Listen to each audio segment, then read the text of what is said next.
and start webinar. So we'll just wait for people to drop in. So it takes them a The minute. webinar is now transmitting to all whatever. Yeah, look, we've got somebody there. Helen's there. People sort of dropping gradually. It takes a minute. Hello, Helen. Welcome to the webinar, which is one of my favourite words. Liz Coward's coming. Now she's in Singapore. Yeah, the webinar.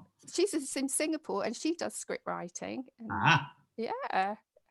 So she's very good. So I'll just go through the names of some people I don't know and some people I do know.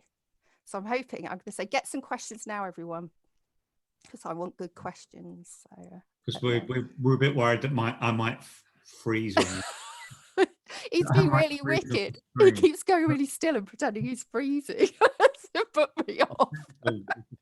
Right, I think that's probably everybody. So, right, hello and welcome. And I'm Becca Harding and I'm chairman of the Society of Women Writers and Journalists. So this is another in our up close and personal series of interviews. And I'm really pleased that you're all joining us. So today I'm talking to the fantastic Ian Martin, who is already who's already putting me off. So I will try and remain vaguely professional through this, but I have a feeling it might all go to pot. Ian's a comedy writer, a newspaper columnist, a script writer for screen and radio, and a producer. He was a writer for the BAFTA-winning BBC series The Thick of It, and he won an Emmy for his writing on the HBO series Veep. He was also BAFTA nominated for co-writing The Death of Stalin. Yeah, I got that all right. That's good. His recent radio play, The Haretley Pulls Spy. Oh, you got that as well. Yeah, I did my research. I told you I was stalking you. Yeah. I won the Tiswood Award for the best audio 2020. You see, I may be old, but I've still got it. You're not old. 40 is not old, mate. It is not old. Not old. The Haretley Pulls Spy won the Tiswood Award for Best Original Audio Drama Script, which is actually quite hard to say in one go. He also has 2 children and 4 grandchildren.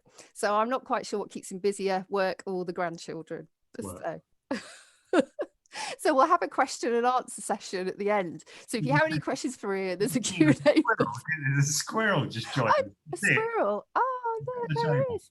I do like your garden. It's quite nice. Anyway, I'm going to let me finish. Yeah, sorry. If you have questions for Ian, there is a Q&A button at the bottom right-hand side of the screen. So please post your questions there.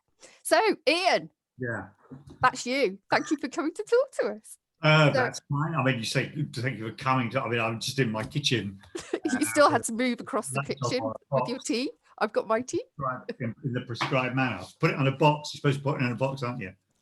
So, but you look all right. I can see you. Oh, thanks. Which is good. I haven't got enough of the cable. If you make me laugh like that, I'm going to lose the cable on this. Yeah, I'll put on my profile next time. I'll update my Yeah, okay. bit of makeup, you know. Still here, still alive. Yeah. So you have been shielding. Am I right in thinking that's because part of my stalking? Yes, I have been shielding. In fact, I was so excited by getting the "you are extremely vulnerable," and so you are now shielded. I was so excited. The Guardian and said, "Do you want anything about this shielding business?" And they commissioned a few articles to be written during lockdown. But then they wrote to me about 3 months later saying, "Actually, you're only very vulnerable. You're not extremely vulnerable, so you don't have to shield anymore." So I don't know. So you went down in the rankings. Hey? You went down in the rankings. Yeah, I kind of did. I mean, we're supposed to be starting shooting on Avenue 5 season 2 next month, which means the cast, a lot of them American, have to fly over, right? Yeah. Settle in and prep and get in the bubble. And I mean, is that going to happen? I just don't know, right? Because they should be getting on a plane in about a week or something. And we're all going into lockdown. I have no idea. I have no idea what's going to happen. I keep losing track. I'm never quite sure what I'm supposed to do with my mask from one day to another. Yeah, well, my daughter's just got us some very posh, I don't know, but never mind the masks. Let's talk about writing. Yes, enough of that. Right. So why did you start writing? Where did that come from? Okay, I've always written, but there was a really weird route through to. I mean, the thick of it was like the big thing that that got me into the industry. I did a satirical column. I trained as a journalist, right? I was in the days when it was all hot metal and everything was upside down, back to front, and the pubs opened at 5:30. It was all as late as that. Yeah, smoking doors and everything. It was a different world, another century, in fact. Anyway, so yeah, trained as a journalist, moved into, and I was in a band and everything, but moved into like magazine journalism, which was much easier, young family, blah, blah, blah. And so I was doing this satirical column for an architect's magazine for 27 years, in fact. And someone from The Guardian spotted it, or his wife spotted it, and said, do you want a try out for doing some columns in The Guardian? It's about 98, 99. Yeah. And I said, yeah, that's great. And then quite rightly, after about 6 weeks, I got sacked because it was shit. I mean, it was demonstrably shit. It was terrible. And I don't blame them now looking back. Why was it so bad? It was rubbish, it was pretentious. It was all, anyway, I went into this massive sulk, and my brother. Can't imagine that. Well, imagine this. I got one of these massive sulk because how dare they sack me. My brother had just been made redundant, and he was getting into building websites and so on.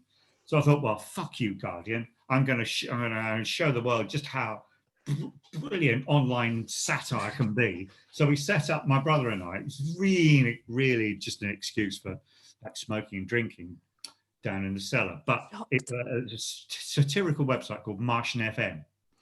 And it had about 12 visitors a week, and we were, if more than like 15 people saw what we've done, 3 days work, week after week. It was very disciplined. Anyway, one of the things I wrote was this spoof account of parliamentary affairs called Hansard Late, which sort of spoofed it was written in the same language as the official Hansard. But it was really sweary and unpleasant. And the speaker at the time, Michael Martin, was this massive Scottish guy. And he was very sweary, violently sweary, and very Scottish. And then one day, there we were there, 15, 20 visitors a week.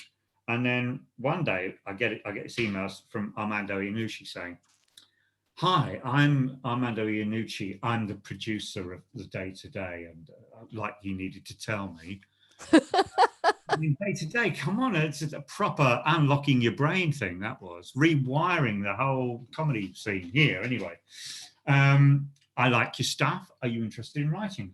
We just thought it was a spoof. One of our mates. Yeah, that rang it was actually him, and the sweary Scottish guy in House of Commons, and he said, look, I'm doing so I did some stuff with him for a Channel 4 thing called Gash, and then he said, look, I think I'm doing a Yes Minister thing, but it's for the Blairite generation of politicians and civil servants. So, are you interested in just like chucking in some swears?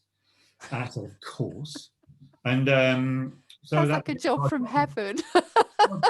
For all you writing buffs out there, the first 3 episodes constituted a season. We didn't have much money, and the budget was terrible, and it wasn't in final draft or anything. It was just like in Microsoft RTF or whatever it was, and you could see everyone's corrections and additions and revisions and whatnot as you were going. And there was Simon Blackwell and Tony Roach and Jesse Armstrong, massive, and that thrown to me, and I just didn't know what to. And he said, well, look, just sprinkle your sweary shit all over it. So I just stood frozen like that, did it. I did it. It's really good. He totally had me at the start because he did that, and I went, "Oh no, I'm really not waiting for it." And then there was a line. There was a line, but Hugh Abbott, what's his name? Can't remember. Hugh Abbott, yeah, the minister. and he overhears Malcolm Tucker saying something on the phone, and Malcolm Tucker's line is, no, he's fucking useless. And I changed it, or put an alt line underneath, which was, he's as useless as a marzipan dildo. And that was and I sent that to Arm and said, is that the sort of thing? He said, yeah, that's brilliant. And what's remarkable is that there is no swearing in marzipan dildo, but there was an awful lot of swearing in the other stuff that I did the first. And then there was this kind of mythologizing of the whole thing, you know, where he talked about me as the swearing consultant for but it was just a laugh. But I mean, now that's going to be on my bloody tombstone, you know. I nearly put it in your intro, actually. I'm not doing that, because very soon after that, I joined the writing team, you know, as a full member. So that, and then mostly from there, you know, I worked with Armando quite a lot. But what I thought's interesting is that you when you're doing Martian FM, which you still do, because I check it out. We don't. Oh, it's still there. Been updated for years. Oh, is it not? I have to read. Nobody look at it, because we need to take it down and put a cover page over it. So well, it made me laugh. So. Well, it's the old-fashioned jokes, I suppose. I mean, there's lots of jokes about Mitt Romney. I am old-fashioned. I like the Country Diary. That was the bit that. You know what? It's quite dark, that, isn't it? I remember. Yeah. And I nicked an idea from that for the Haretley Pulls Spy. There's a line in the Countryside Diary where she's talking about, I think it's a harvest festival, where they admire the marrow Christ. You know, this Christ made of marrows. And I thought this is such a great idea to shove in the Haretley Pulls Spy, where the vicar, Vic Reeves, is. Oh yeah, he's Vic Reeves. Assembled just such a marrow Christ, you know. Anyway, whatever. Anyway, yeah. So, but the thing was, when you were doing that website, I mean, as you said, you had like 12 people looking at it. Yeah. But you kept going, and I read. You said, I'm going to quote you back at yourself now. You said you should keep writing away week after week with no feedback, but just a sense that you are good enough. So, where did your self-belief come from? I don't know. Innate vanity. I've no idea. It's not that in a way. I mean, I think you just look at. I mean, still, you know, we still do it, don't we? I mean, someone sent me a column from, I won't say who it was, a funny column from the Times the other day, and I looked at it in absolute disbelief. How is this shit getting published? Not only published, but like regularly published. And so you think, oh, fuck off. I mean, I could write better than that. Every writer must think that to a certain extent. Otherwise, what's the point, right? Oh, yeah. Okay. Whatever this little tiny niche thing you're doing is, I could do it better than that. And you've got to. The thing about Martian FM was the whole point was that we would be unignorable. You know, so sooner or later we would have to be acknowledged. And what happened was that like 12 people were reading Martian FM every week, and then Armando Iannucci said he was reading it and very much enjoyed the newsletter. So I thought, well, that's it then. Now this is going to exponentially grow. Now Iannucci is picking it up left, right, and centre in Radio Times and whatnot. We're going to have like 5,000 people tuning in every week. And then no, it was just like 12 people, 13 with Armando Iannucci, and that was it. But by then, you know, my brother got a proper job, and you mean you don't consider that a proper job? Well, you know what I mean. He got a job working for Lakeland Borough Council or whatever it was. He didn't get a job writing, you know, satire like that. A proper job, let's face it.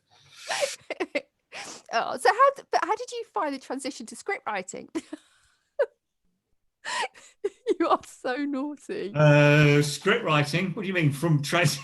I've never corpsed in an interview before. What do you mean transition from what to script writing? Yeah. So how do you go back? Because it's really different. It isn't. It's different. I disagree. Right. It's different from what? What are you talking about? From journalistic writing. Oh, journalism, yeah, of course. Oh, you see, I keep knocking my headphones today. So, Journalism is slightly different because you're required to at least pretend to tell the truth or present the facts, or you know what, spin a story, but make sure that the actual components are correct. That's how we used to do it in the old days. Obviously, if you're writing political satire, you're just making it up. Although, obviously, the thick of it, and then Veep, the American political satire, are all based on actual environments and ways people behave and protocols.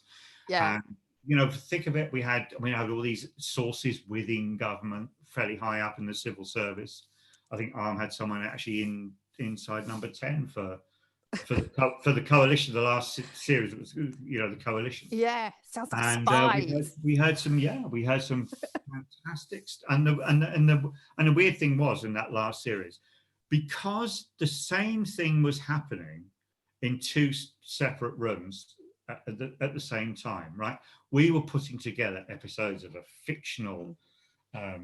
A fictional account of a ministry within a government that ran out of money, and meanwhile people were actual real people, civil servants, politicians, were sitting in another room and in another part of London thinking, shit, we've got no money, we've got to look good, we need some fantastic initiatives just to persuade people that we're really on the money. So you start from absolutely the same premise.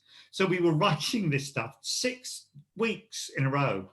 We started writing this stuff, and then whatever it was that we'd suggested they do, like a £2 million, community bank, or, scrapping breakfast clubs for whatever, it happened. It was happening in real life, analog, in the real world at the same time. It's absolutely bizarre. Why am I talking about this? I can't remember how we got on. We were talking about the transition to script writing. Oh, that was it. So, so you're working as a team though, then, aren't you? How do you, because being a journalist, you're pretty much, I mean, you have a chat and a little team around you, but you're working on your own. So how do you find writing with people? How was that to change? Well, it's slightly different in America and over here. I mean, over there you have a writer's room, so you've got, quite often you're in a room with other writers and you're spitballing and breaking stories, as they say. Over here with Thick of It and more recently Avenue 5, you'll get together a couple of meetings and talk about storylines, arcs, go across season 2, for example, that we're working on now, and then just hands out episodes. You and Marina do episode 3. So and so and Tony do it. I'm working with Marina Hyde. Marina Hyde and I are working on the same episode. Just like chuck that in there. I did notice that. All you jealous journalists out there, yeah. We are. We are just jealous. That's why we listen in. This old codger is working with this generation's Vera Lynn. And then you go away and you do a first draft, and then the story changes all the time because things happen, the dynamics change between the characters, the storyline just shoves everything, and suddenly you've got twice as much stuff in your episode as you should. So that moves into episode 4, and all this stuff is happening while you're it's batting around for comments, but you still got your authorial mark. It's you and your co-writer, or just you doing your rep. And then draft 3-ish, it starts going round. So it goes, and you start getting chunks of other people's ep. So it gets rewritten and punched up and altered and how do you keep the characters rooted though? Because with lots of different people kind of chipping in, the characters could bend slightly in terms of their sort of core fundamentals. Well, that's fine. How do you stop that? Change. I mean, because if you have a captain who's an alcoholic and he's being played by Hugh Laurie, you can depend on Hugh Laurie to be a consistent character across. Oh yeah, I see that. Yeah, he's quite good. You're writing for a character being played by someone who you trust, and he needs to remain in character. And you just do it. You just do it automatically. I mean, you know, if he's suddenly dancing a hornpipe or something, you think, no, mate, you've gone out. So you've gone over the line there. You can just blame him then as well. God, wretched actors. Oh. Why is he in a frock? Because we were pushed. No, mate, he's the captain. Although he's in a throuple. He's in a throuple with another bloke and a woman. Very 21st century. Absolutely. My kids would approve. Would they? Oh yeah. Oh, yeah. I get lectures regularly. How old are your kids? 17 and 14. Oh, blimey. Right. Yeah. Watch out. 2 girls all the way through lockdown. Hey, yeah. And I survived. I won a badge. Yeah. Good luck maintaining the hierarchy there, mate. Oh, yeah. Helmet on every morning. They just rule the world, teenage girls. Oh, yes. Oh, yes. And they're too witty as well. So anyway, US. So you've done really well in the US. Why do they like you so much? They're adorable. I don't know, but it's not me they like, is it? It's the product and the thing. Yeah. Oh, yeah. I know, but it's quite a different style. The the humor in the US and ours is. But I mean, he has a team. Arm has a team who he's worked with. I mean, I've worked with him 15, 16 years. You know, and others longer. And you know how he works, and you know what he wants and how it's going to go and everything. And it's actually really, it's not as daunting as it sounds, that the idea of writing for an American audience. If you keep in mind that that's what's happening, you just automatically switch into the cadence and the vocabulary of an American show, especially if because you're working with American people. You know, the actors are American, you're in American, you're writing American for American viewers with Americans. But you're from Lancashire. No, I'm from London originally, obviously. Oh, yeah. You live in Lancashire now. Essex, well, we've been up here for ages. 88 we moved out. Yeah. So do you, as far as comedy is concerned, and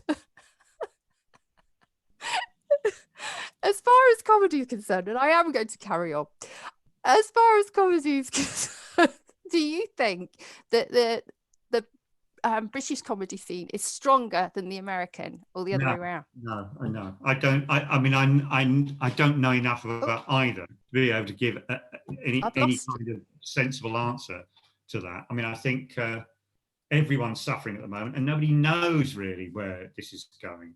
So I was saying to you, I think before we started, maybe even after we started, I can't remember. It all seems so long ago now. Notionally, we start shooting season 2 of Avenue 5 in several big sheds near Watford from next month. But that requires American actors flying from the States into this stupid, mismanaged shithole of a country. Don't hold back there. Don't hold back. Well, no, it's not a shithole of a country, obviously. I mean, I love my country. I just hate my fucking government. You got me carried away there. Sorry. Breathe. Fucking Boris Johnson. Or Jumbo, as I call him. And is it going to happen? I don't know. And so I don't, you think, oh, well, actually, the comedy scene's it's redundant now. It's quite strong. I mean, it's good on its feet. There's a lot of good things in the pipeline. Oh, where's the pipeline gone? Up your arse, mate, because we're all in coronavirusville. Yeah. But what I was asking was, do you think we're better than them? No. Why would you ask? Do you think we're better? I've got American friends and I want to say we are. Tell them then. I'm not saying anything of the sort. Oh, America. I know. I do too. I like all sorts of things about American society. We had a lovely time over there. And, I love New York and all that. And it's all, I don't know. Yeah. So the food's shit, though. Yeah, that I do agree. But they are good company, that's for sure. Yeah, some of them. The ones you drink are quite good, yeah. So the Haretley Pulls spy. Yeah. Tell us about that, because it's quite an interesting story and people probably don't know what it's about. So I think you should tell them. The legend has it that in the early 19th century, during the Napoleonic Wars, a French warship was spotted off the northeast coast. It was a spy ship, or was it? It was shipwrecked. The only survivor was a monkey, a pet monkey. And the legend is that the people of Haretley Pulls were so irredeemably thick, they mistook the monkey for a French spy and hanged it. Now, this producer, BBC, Sam Ward, who's brilliant, said, who was from there, said, I've always wanted to do something about the Haretley Pulls spy. And we've got the French have done a graphic novel. And I know you like graphic novels because you did The Death of Stalin. And P.S., sorry, in parentheses, I hated that graphic novel that the Death of Stalin was based on. Be that as it may. So I've got this graphic novel, the English version, and it was shit. It was terrible. It was just full of stereotypes. I couldn't be doing with it. So I said, why don't we do a completely new reading of the story in which the people weren't stupid, but were manipulated by some central government Boris Johnson alike in 19th century trousers. And he said, yeah, let's do that. We could get Vic and Bob in. Let's get Vic and Bob. Yeah, Vic and Bob would be great. And Vic and Bob saw it, and that'd be great, and then, but let's do it for telly. So we started scoping it out, and then how much is it going to cost to hire a monkey? And never mind Vic and Bob and everybody. And my youngest child could have probably done that role, to be fair. Yeah, well, we had the monkey guy doing the monkey. He's Robin Berry. He does a whole range of monkey noises. A whole range of beasts, not just monkeys. Anyway, so then it was going to be Vic and Bob, and then Bob dropped out, presumably to go fishing with Whitehouse. So we got Toby Jones in, and Michael Palin, Michael Palin. Oh my God. And Monica Dublin, June McKee. Obviously, let's not forget the women. There are women in this. Yes, there are. But strong women. And that's why I'm just blathering on. What am I saying here? You were telling me about the story.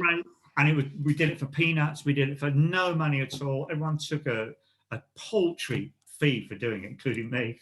And just 2 days of recording in Maida Vale. Poor old Maida Vale, like a BBC studio. It's all part of us that's all being nibbled away by this stupid privatisation. Anyway, did it for peanuts.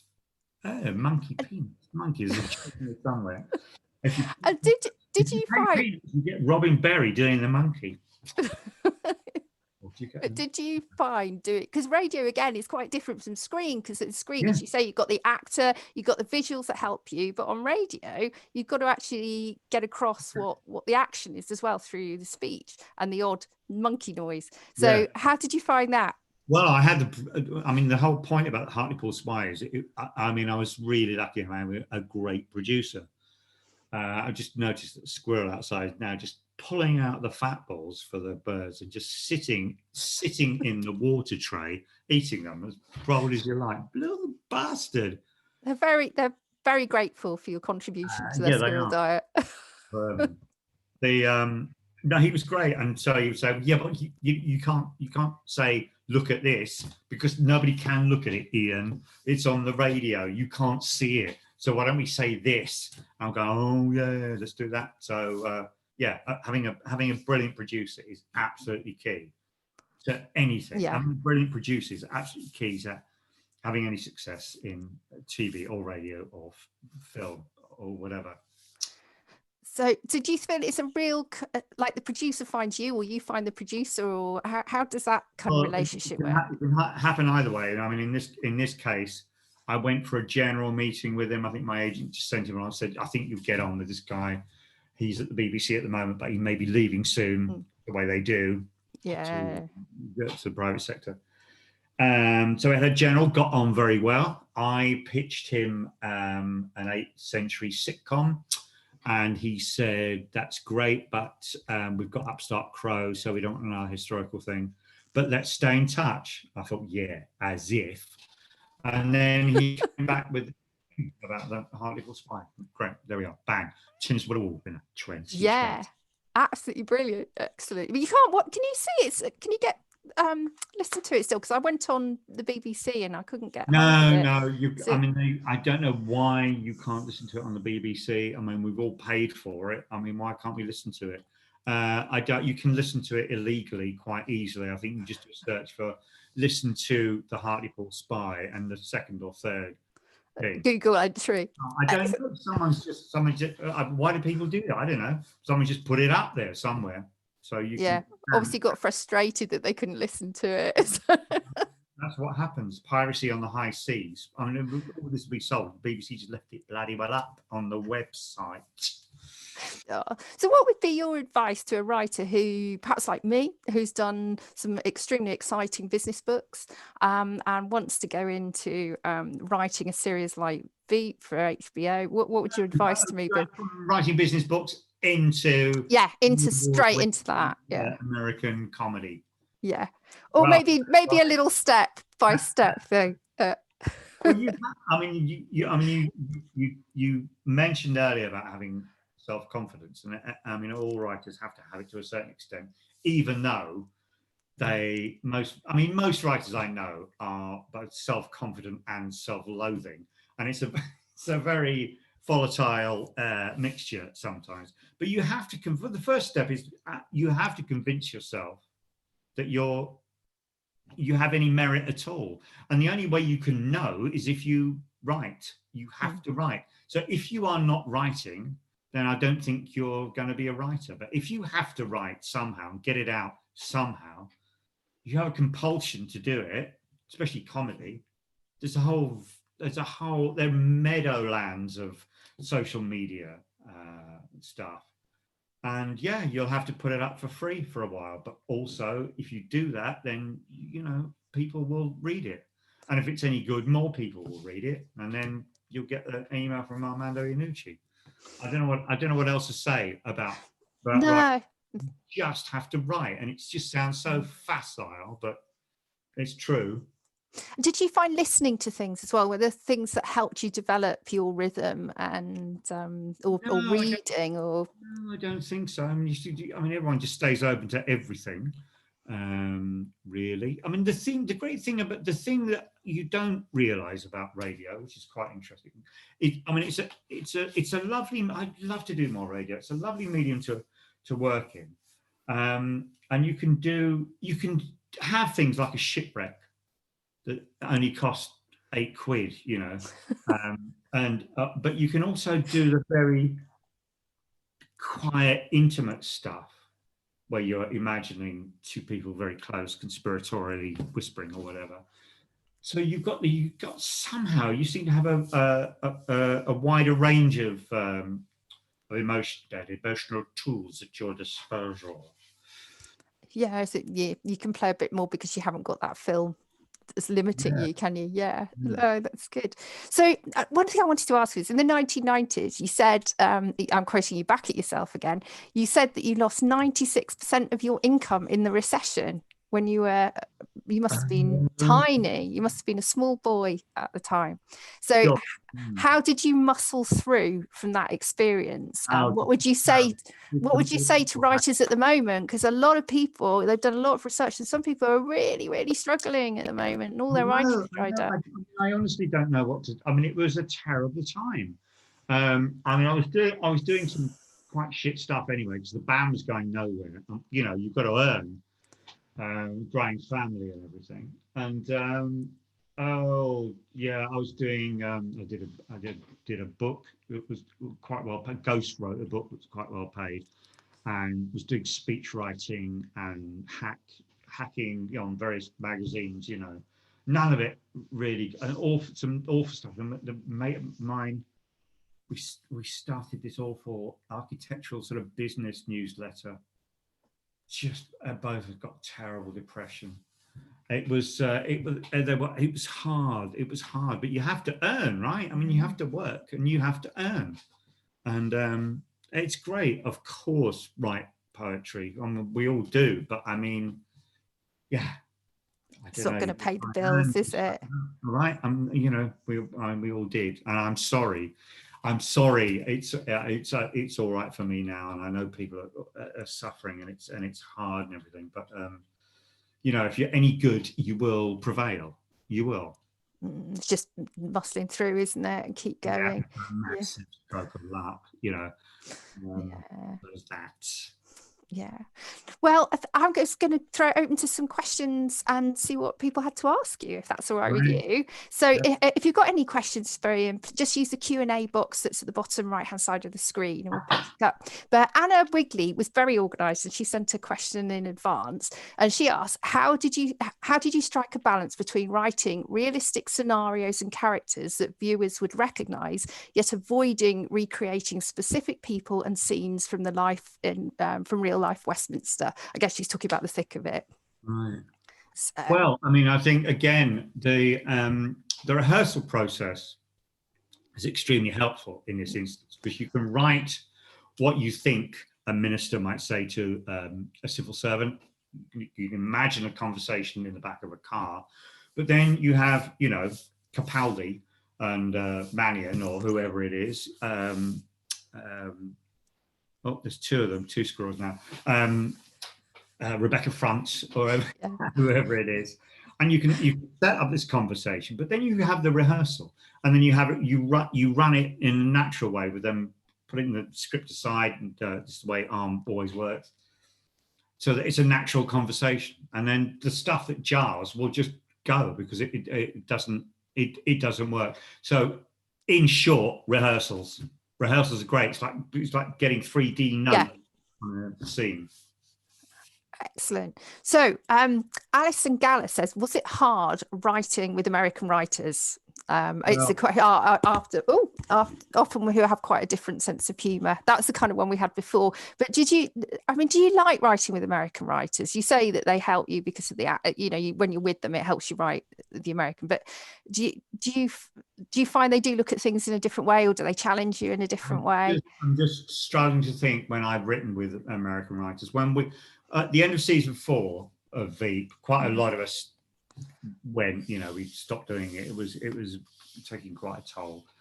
And some British writers stayed on, and then the new showrunner brought in a load of American writers. But apart from doing some punch-ups on season 5, I didn't have any contact with the American writers. And when we were over there, it was basically British writers, right?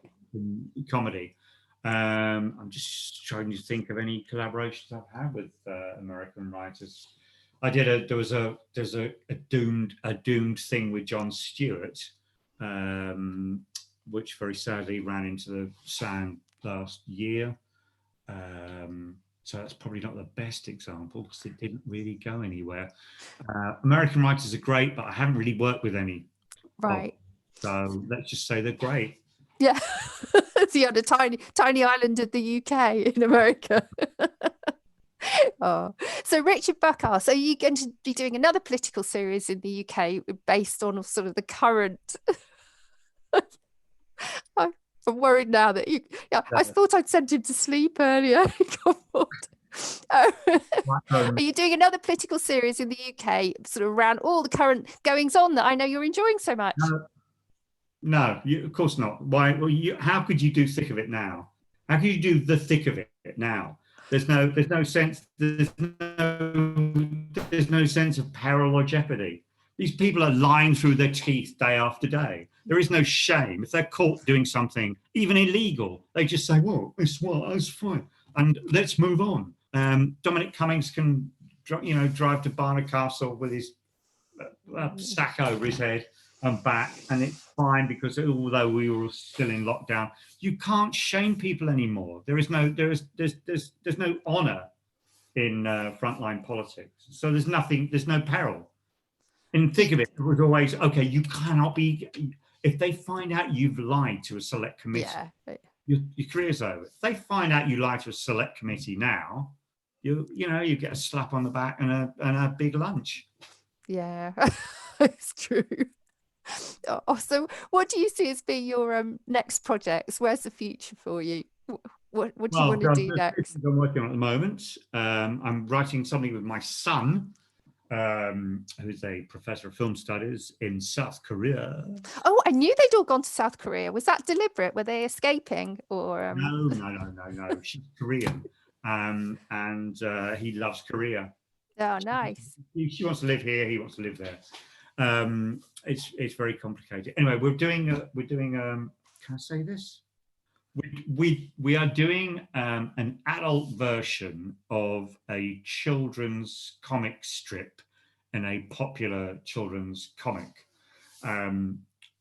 We've written the pilot. We're just waiting to see if it takes off, goes anywhere. I'm doing something